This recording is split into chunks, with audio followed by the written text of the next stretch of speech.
네, 종목 모니터 이어가겠습니다. 오늘 이 시간은 SK증권 테헤란로 지점의 조윤석 과장 함께합니다. 과장님 안녕하십니까? 네, 안녕하십니까. 네. 자, 삼성전자 먼저 좀 보죠. 오늘 장 초반부터 큰 폭 하락하면서 120만 원 선을 내준채 시작을 했습니다. 현재 이 선 부근에서 계속해서 등락이 이어지고 있는데요. 분위기 어떻게 보십니까? 네, 삼성전자 같은 경우 우리나라의 대표적인 지수 관련주로서 그동안 시장을 좀 주도했던 그런 상징성이 좀 크다고 보시면 될 것 같습니다. 물론 펀더멘털상은 전혀 훼손이 없는 상태고요. 가까운 시일 내 갤럭시 S3가 국내에서도 출시되고 여러 가지 핸드폰 관련은 여전히 좋은 상황이라고 보시면 될 것 같습니다. 또한 반도체나 디스플레이 같은 경우도 하반기 때 모멘텀으로 충분히 작용할 수 있는 그런 환경이 만들어지고 있는데요. OLED TV라든가 LSI 등 시스템 반도체 등이 호조를 보이게 되면서 결국은 전 영업 부분이 계속적으로 펀더멘털상 좋아지는 구조로 흘러가고 있습니다. 하지만 지금 시장 상황을 반영하듯이 삼성전자도 여전히 수급상 좀 우위를 점하지 못하면서 좀 빠지고 있는 모습이고요. 하지만 저번에도 시장 급락 때 120선 기준으로서 반등을 했던 경험이 있습니다. 이번에도 반등을 1차적으로 보기 위해서는 120선 근처를 보시는 게 맞을 것 같고요. 특히나 지금 상황이 시장 자체 내에서 지금 하락세가 진행되고 있기 때문에 삼성전자가 그전처럼 강하게 독주할 수 있는 환경은 아니라고 보고 있습니다. 일정 부분 기관이나 외국인들도 삼성전자를 포트폴리오에 편입시켰기 때문인데요. 그렇기 때문에 121선 근처에는 일반적으로 포트에 편입을 시키고 난 이후에 그 위에 반등을 기다려보는 그런 전술이 조금 옳지 않을까 그렇게 보고 있습니다.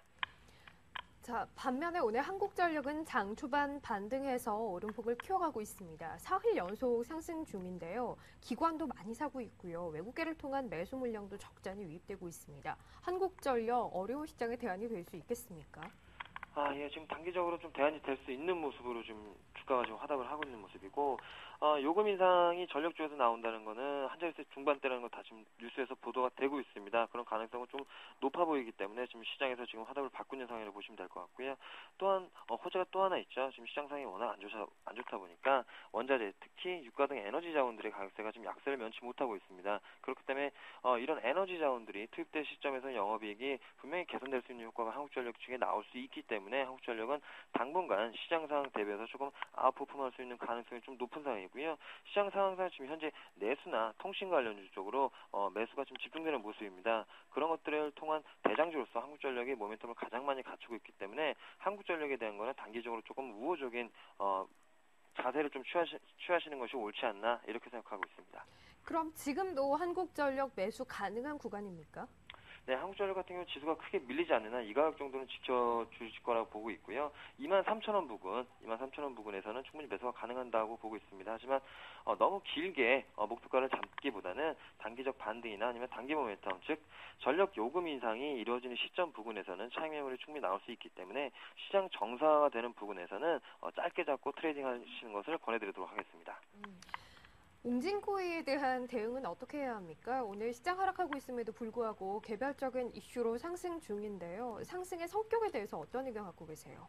네, 웅진코에 같은 경우는 여태까지 굉장히 많이 많았었죠. 매각 이슈가 지금 불거지는 모습인데, 그간 시장 상황이 워낙 안 좋다 보니까 매각에 대한 것들이 여러 가지 좀 문제가 생겼던 것도 있었습니다. 하지만, 웅진케미칼에 대한 지분을 전량 매도를 했었고, 그런 것들이 단기적으로 하락 영향을 미쳤기 때문에 더 이상의 불확실한 재료들이 남아있지 않다고 보시는 게 현명할 것 같습니다. 그렇기 때문에 웅진코에 같은 경우도 지금 시장 상황상 굉장히 좋은 캐시카우를 갖고 있는 사업권을 갖고 있는 그런 회사이기 때문에 좀 긍정적으로 보셔야 될 것 같고요. 매각 이슈가 여전히 유효하다. 특히 지금은 현금이 굉장히 중요한 시대 같은데 그런 시대의 흐름에도 잘 부합하는 종목이기 때문에 웅진코에 같은 경우도 35,000원 선에서는 충분히 매수 가능한 영역이 아닌가 그렇게 판단하고 있습니다. 35,000원 현재 가격대에서 접근한다면 목표할 수 있는 수익률은 어느 정도 되겠습니까?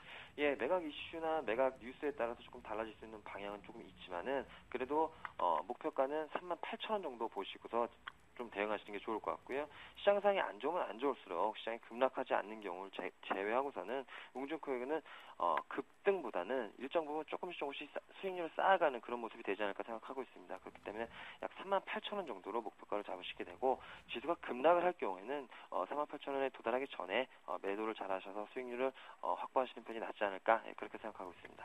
네, 오늘 종목 모니터 여기까지 하죠. 오늘 이 시간은 SK증권 테헤란로 지점의 조윤석 과장 함께했습니다. 과장님 고맙습니다. 네, 고맙습니다. 네.